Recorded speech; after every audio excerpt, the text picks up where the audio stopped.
Hello everybody. So, I'm a friend. I have not seen her in a while. Her birthday passed, and Christmas. I don't have a gift for her, but I'm getting her a gift now. Books. So I decided to pick some books off my shelf that I can give to my friend, but also, since these books are disappearing, we're gonna have like a mini unhaul. And so, why not film? I have a ton of books already that need to go, but I'm gonna pick out some books that I think are more suited to her taste, that I can wrap up in a bow and give to her as a dual Christmas birthday present. My friend, she really likes historical stuff, like period pieces, especially around like that World War II area. I don't read a lot of historical fiction, but I know I do have some books that I've read, and I'm just like, they were fine, but I'm not a historical fiction fan, so she'll probably get a lot more enjoyment out of this. One of them I know is, let's see. Okay, we have The Devil in the Dark Water, which was set in 1634. So that book, it was written by Stuart Turton, who wrote The 7.5 Deaths of Evelyn Hardcastle, which is a book I did love. This book, however, is set in 1630 whatever, and it is about this series of murders that go on this ship that's headed to England, I think. And on this ship, we have two prisoners. One is a detective, and he has to solve the mystery from like the confines of his little cell. So I think the like setting for that book was really good because it was set on a ship and it was really claustrophobic, just disgusting. Like, there's pee everywhere in this book and it makes me squeamish. I mean, I solved the mystery really fast in my head, and I did not like the resolution and what happened in the ending. And there were some characters who were super important to the story, but they never like showed up on the page. Like, they were just talked about, like, oh, Lady Roselia, who lives in Concord. She's super important. Yes, super important. Hey, when are we gonna meet her? Never. So it wasn't my jazz, but I will force this upon my friend and see what she thinks. I think the only other historical fiction that I've read so far is Salt to the Sea. I like this one. It was very dark. It's about the Wilhelm Gustloff, which, if you know, is one of the worst maritime disasters ever. Takes place during the World War. It's about all these, like, refugees and even some Nazis boarding this boat, trying to get to a better land, escape the war going on in their native home country. And of course, they get to board the Wilhelm Gustloff. And yeah, that ship is destined to sink, so you better hope your favorite character doesn't die. It was dark, and I did like that. I appreciate darkness. And again, wasn't that fond of the ending, but still a nice historical fiction read if you want it. The Nazi in that book was strangely my favorite character, because he was like the butt of everyone's joke. What else do we have down here? Riley Sager, Scarlet, Okay, we have Vicious. I know she wants that book, but I love this book, so I'm not giving it to her. Oh, everything just fell. That's what I get for not sharing with people. Oh my gosh, the Inheritance Trilogy? Nope, I would never give someone that. No one deserves that. My friend was the one who let me borrow The Help, and I got my own copy now because I loved it. So, thank you for that friend who I'm giving all these books to. My friend really does love some V.E. Schwab. So I'm gonna give her The Near Witch, which was V.E. Schwab's first book, I think. And you could really tell it wasn't that good. Especially the lady character. Nothing good there. Oh look, and it says one for Neil Gaiman fans, which I am not. What we got so far? Where is The Cruel Prince? I know she wanted to read that. Did I already eat The Cruel Prince? No, I didn't. It's just hiding behind a far more superior book. There she is. Oh my gosh, I nearly put Darker Shade of Magic on it. No. I love this book. You're staying with me, boy. The only good thing that I really liked about The Cruel Prince was The Cruel Prince, Cardan. So dreamy and swoony and just a jerk. I appreciate that in books. It makes everything a little saucy. But the rest of the series were just kind of meh to me. And I want to give her a book that was on my TBR this month, which is the month of January. That's Emergency Contact. We talked about this. She said she was interested in it, so I'm going to give this to her.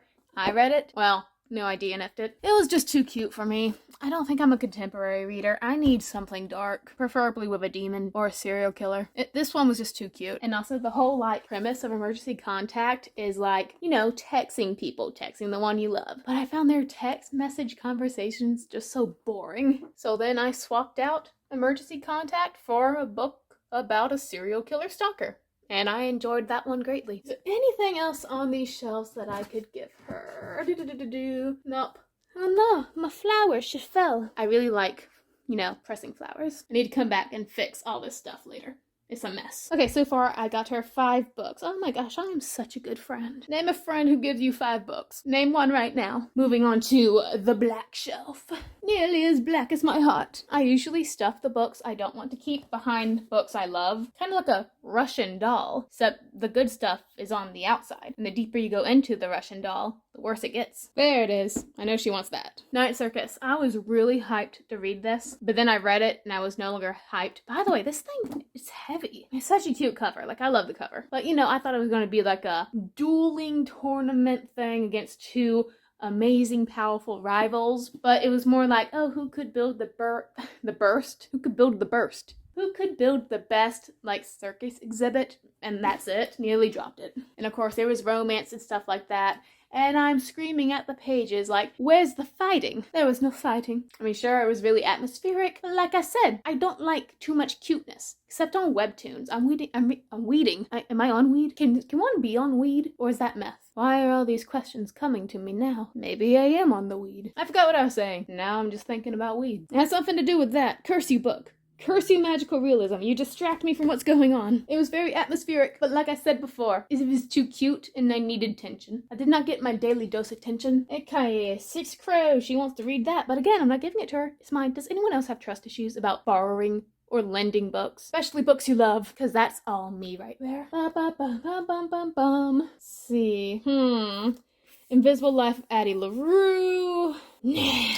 Let's see, never let you go, never let you go. Sometimes I forget what I have stuffed behind here. Oh, okay. That's a cute something. She'd like this. Cute stuff. Lantern's Ember, it hooked me at first, but then I DNF'd. It was very cute, and I was digging it, because it was like set in like the Salem witch trial era, except everybody was super cool with the witch in this book, and she started to like fall in love with this guardian of a crossroad into the monster realm. His name is Jack, and he carries a jack-o'-lantern with him. And, you know, he starts falling in love with her, and I was really digging it. And then this vampire came into the picture, and then it became a love triangle, and I was super into it. And then later on, it became a love rectangle. Then it became a love pentagon, and I was really happy. But then it, like, had a major tone shift. Like, it went from this cute, like, rustic book to suddenly steampunk, and then to suddenly, like, a monster collaboration. Like, we had Frankenstein, Igor, the Bride of Frankenstein. I'm like, this isn't how we started off, and I don't like this. But still, someone else might like it. Also, the girl's, like, personality. Because, you know, she had all those beautiful men around her. Her own character started to, like, get more shallow. What's behind this V.E. Schwab book? I was wondering where Girl on the Train went. Yeah, I don't think she'll like those. Those are too intense. Too intense. Crooked Kingdom, what you hiding? Darkest Minds. And...